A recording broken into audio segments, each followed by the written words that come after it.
Ngayon naman, paglinang ng konsepto, pagbasa ng talambuhay. Basahin natin ang isang talambuhay tungkol sa Super Pinay. Kilalanin natin siya.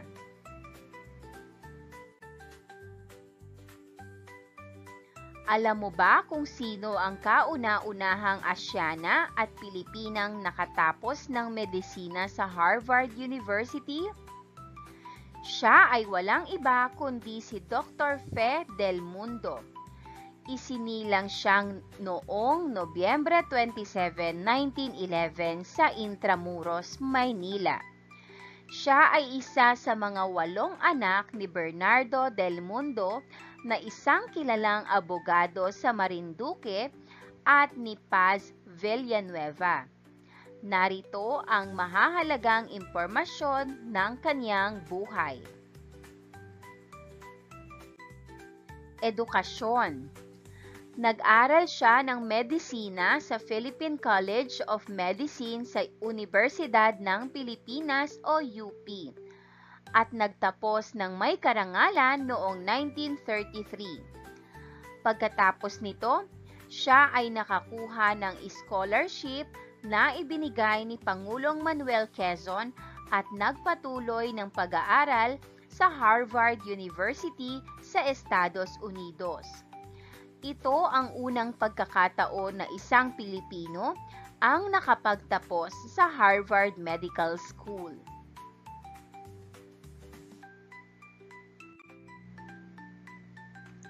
Natapos niya ang masterado sa bakterolohiya sa Boston University habang nagsasanay siya sa Harvard Medical School at Massachusetts Institute of Technology. Naging tanyag si Dr. Fe Del Mundo dahil sa kanyang mga tagumpay sa larangan ng medisina at pag-aaral ng kalusugan.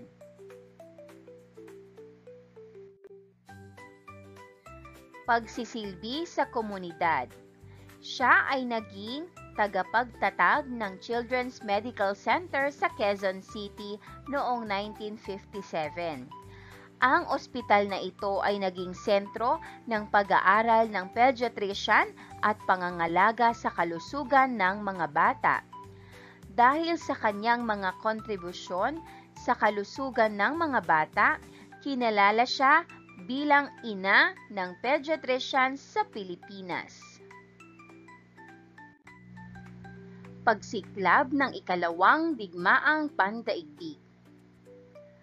Noong ikalawang digmaang pandaigdig, siya ay naging unang Pilipinong babae na kinilala ng Philippine General Hospital bilang punong residente. Isa siyang katuwang sa pag-aaral ng mga simpleng paraan ng pangangalaga sa kalusugan sa mga komunidad. Nagboluntaryo siyang gamutin ang mga nasalanta ng digmaan, lalo na ang mga bata.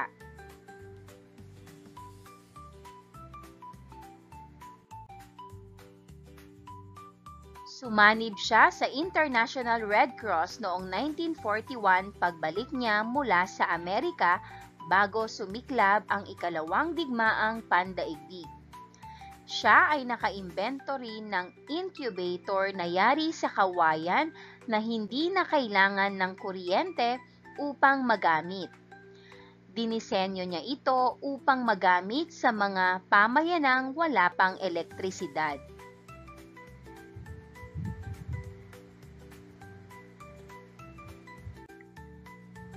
Narito ang kanyang mga karangalan. Sa loob ng kanyang mahabang karera, tinanggap ni Dr. Fe Del Mundo ang iba't ibang mga parangal, kabilang ang Ramon Magsaysay Award for Public Service noong 1977. Iginawad din sa kanya ang pambansang alagad ng sining para sa pediatrician at pambansang siyentista noong 1980.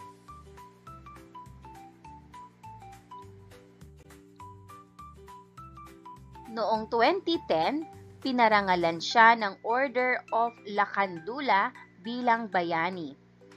Pinarangalan naman siya ng Grand Collar of the Order of the Golden Heart Award noong 2011. patunay ito ng tatak ng pagiging super Pinay. Inialay niya ang kanyang buong buhay sa panggagamot at pagtulong lalo na sa mga kababayan niyang may sakit.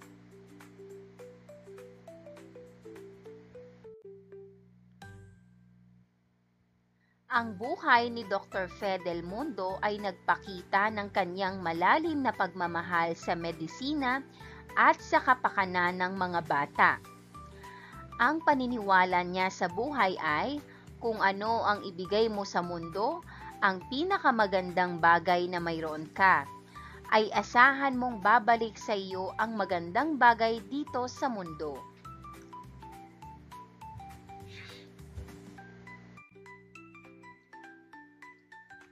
Siya ay naging inspirasyon para sa maraming Pilipino at nag-iwan ng makabuluhang marka sa larangan ng kalusugan. May 100 taong gulang siya noong 2011, bagamat hindi niya ito naipagdiwang sapagkat ipinagluksa ang kanyang pagyao noong Agosto 6, 2011 at inihimlay siya sa libingan ng mga bayani.